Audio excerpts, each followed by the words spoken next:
Sumainyo ang Panginoon. At sumaiyo rin. Ang pagpapahayag ng mabuting balita ni Jesucristo ayon kay San Mateo. Papuri sa iyo, Panginoon. Noong panahong yon, sinabi ni Jesus sa kanyang mga apostol, "Ngayon, sinusugo ko kayo na parang mga tupa sa gitna ng mga asong gubat. Maging matalino kayo gaya ng mga ahas at matapat gaya ng mga kalapati. Mag-ingat kayo sapagkat may mga taong magkakanulo sa inyo sa hukuman at hahagupitin nila kayo sa mga sinagoga.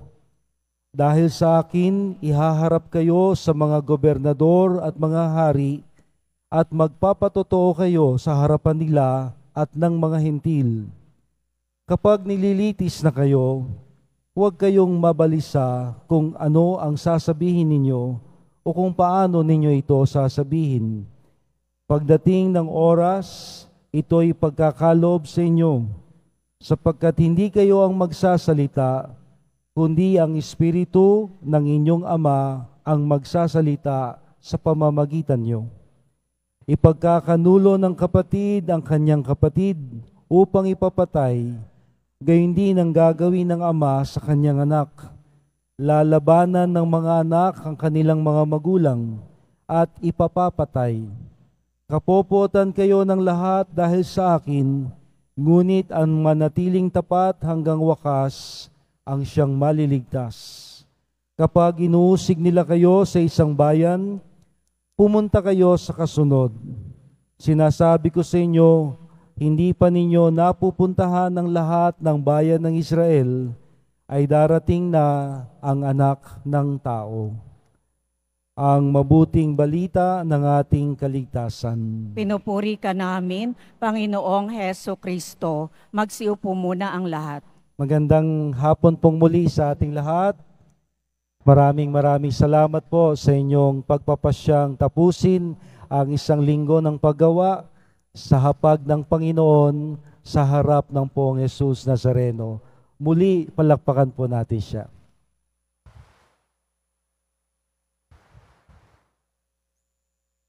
Likas na po para sa ating mga Pilipino ang palakpak.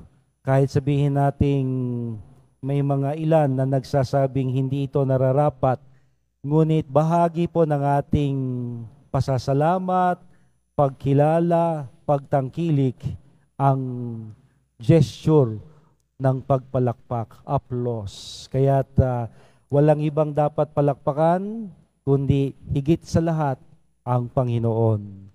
Sa atin pong ebanghelyo, narinig natin na isinusugo ng Panginoon ang 12 apostol matapos na sila'y piliin at hirangin. Sila po'y pinili sa mga alagad. Marami ho, may selection na nangyari. At silang mga pinili ay pinangalanan ng Panginoong 12 apostol. At hindi lang sila basta pinili, mayroon pong gampanin, mayroong tungkulin, mayroon silang haharapin. At ito po ang nasasaad sa ating ebanghelyo ngayon, na sinugo ng Panginoon ang 12 apostol at sila'y pinagbilinan na hindi madali ang inyong gagampanan.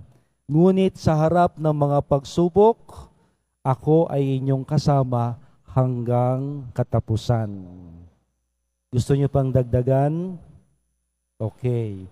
Baka wala hong dating sa atin.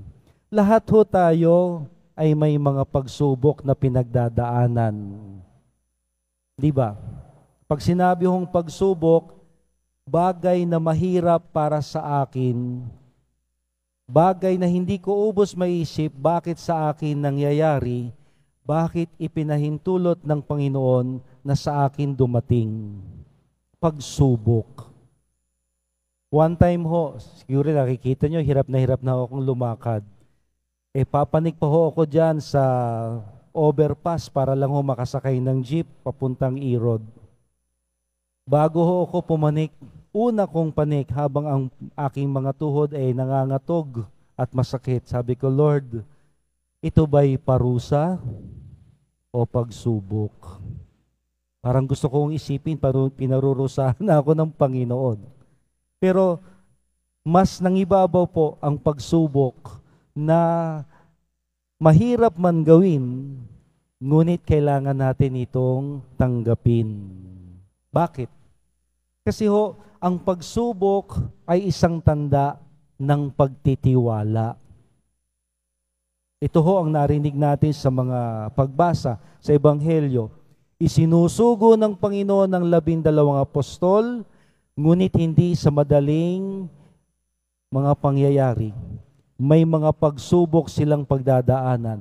Lilitisin sila, ihaharap sila sa mga gobernador at hari, sila'y pagtutulong-tulungan, sila'y kailangang magpaliwanag, kailangan nilang pagtiisan ang lahat, ngunit hindi niya sila pababayaan. Ang Espiritu ng Panginoon, ang Espiritu Santo, ay ipinangako niyang sa kanila kikilos at magsasalita alang-alang sa iba. Kaya ito ho ang pagsubok na wag nating kakalimutan. Kung meron akong pagsubok na pinagdadaanan ngayon, whatever that is, wala akong trabaho, may sakit ako, may problema sa pamilya, problemang pinansyal, problema sa relasyon, lahat ho yan, mga bagay na hindi natin inakala, hindi natin gusto, ngunit siyang nangyayari ngayon mismo sa buhay natin. Pagsubok na dapat nating tanggapin. Dahil for one, ito'y bigay ng Diyos sa atin. Dapat tanggapin kasi binigay ng Diyos sa atin. Bakit ko ipapasa sa iba? Sa akin ipinagkatiwala ng Panginoon. Isipin ninyo, may sakit ako. Halimbawa, may sakit ho tayo. Anong gusto nyo? Lord, iba na lang magkasakit, wag na ako. Ang sama mo. Di ba? Tama ba isipin? Minsan ho, ganyan tayo no? Lord, bakit ako namumblema? Pwede ba? I don't deserve this. Kasi implicitly, parang gusto nating sabihin, iba ang dapat mamoblema, hindi ako. Pero ho, sa atin hong pagtanggi at pagtatanong, hinahamak natin somehow ang Diyos na nagpahintulot nito sa atin. Kaya kung meron man ng pagsubok, bagay na mahirap tayong pinagdadaanan at kinalalagyan ngayon, tanggapin ng maluwag sa kalooban dahil ito'y tanda ng pagtitiwala ng Diyos sa atin. Hindi dahil sa hindi kaya ng iba, may pagmamalaki ho dyan, pride yan, kundi sa atin ipinahintulot, sa atin ipinagkakatiwala ng Diyos ang pagsubok na ito dahil kilala niya tayo, pinagkakatiwalaan niya tayo. Mataas ang pagtingin ng Diyos sa atin na ito'y makakaya natin. Isa ho yan sa mga malalim na kaisipan ni San Pablo. Di ko lang ho matukoy kung saan. Sabi niya, hindi tayo bibigyan ng Diyos ng pagsubok higit pa sa ating makakayanan. Sa makatwid, kilala ng Diyos ang ating kakayahan. Nagtitiwala siya sa ating magagawa. Kaya't sa atin niya ito ipinahihintulot at ipinagkakatiwala. Kaya tanggapin ng maluwag anumang pagsubok dahil ito'y pagpaparangal sa Diyos na nagpasya na ito ay sa atin mangyari, ito ay sa atin dumating. At ikalawa, tulad nga po ng ating pagninilay, kung ating tatanggapin ang pagsubok na ito, atin ang tinatanggap para sa atin, siyang maaaring mangyari pa sa iba. Pagkakasakit, o kahirapan naman, problemang pinansyal. Masaya ba tayo na tayo'y buhay hayahay, buhay mayaman, buhay na walang utang? And yet, yun natin ng kapitbahay, kapatid, magulang, kakilala, baon sa utang. Anong ibig mo sa Father? Ibig mo sabihin, Father, ako na lang? Ako na lang. Kasi sa ganoong paraan, hindi tayo nalalayo sa ginawa ng ating Poong Jesus Nazareno. Ang kamatayan, ang kaparusahan na sana'y para sa atin, niyakap niya at tinanggap sa pagkabayubay niya sa krus. At yun ang sukdulan ng pagiging Kristiyano, ang ginawa ng ating Poong Jesus Nazareno, na kung gagawin ko rin, hindi tayo nalalayo sa ginawa niya para sa atin. Na Lord, ako na lang ang magkasakit. Ako na lang, Lord, ang mamoblema. Ako na lang ang mahirapan. Huwag na sila. Kaya? Ikaw na lang, Father. Iyon ho ang ginawa ng Panginoon. Di bali nang siyang masugatan, di baling siya nang masaktan, di baling siya nang mahirapan, ipako sa krus at mamatay. Huwag lang danasin natin buong sangkatauhan ang kaparusahan sa ating kasalanan. Kaya nga inihahanda niya tayo sa Ebanghelyo na tanggapin natin ng maluwag sa kalooban anumang pagsubok na maaaring dumating. Dahil sa ganitong paraan, inililigtas natin ang iba sa gawaing yayakapin natin. At sa gayong paraan, hindi ho tayo nalalayo sa Panginoon. At ikatlo, hindi ho nagkulang ang Panginoon sa pagpapaalala sa atin. Bagamat may pagsubok at may paanyaya na siya'y tularan at sundan, hindi niya tayo pababayaan. Anong sabi niya?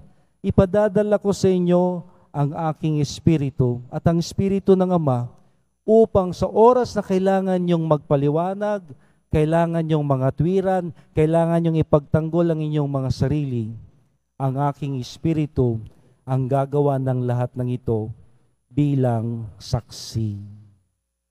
Meaning, hindi na tayo pababayaan ng Panginoon. Kung may pagsubok man, ito'y makakayanan natin. Hindi sa sariling lakas, kundi sa bigay niyang kapangyarihan na nagmumula mismo sa Kanya at sa Kanyang Espiritu at sa Ama. Kaya ngayon hong tayo'y nasa pagdiriwang ng banal na misa, isipin ho natin at kilalanin ano ang pagsubok kong kinalalagyan ngayon. May problema, hindi ko alam anong solusyon. May kagipitan, hindi ko alam anong solusyon. Baon ako sa utang, pinaalis na kami sa aming tirahan. Ayaw akong kausapin, hindi kami magkabati. Ako'y may sakit. Ito ho ang mga ilan lang sa mga pagsubok. Tanggapin ho natin, kaya ba nating ipagpasalamat, Lord? Salamat sa tiwala at sa akin mo ito ipinagkatiwala. Sa akin mo ibinigay at hindi sa iba. At alam ko, Lord, hindi mo ko pababayaan.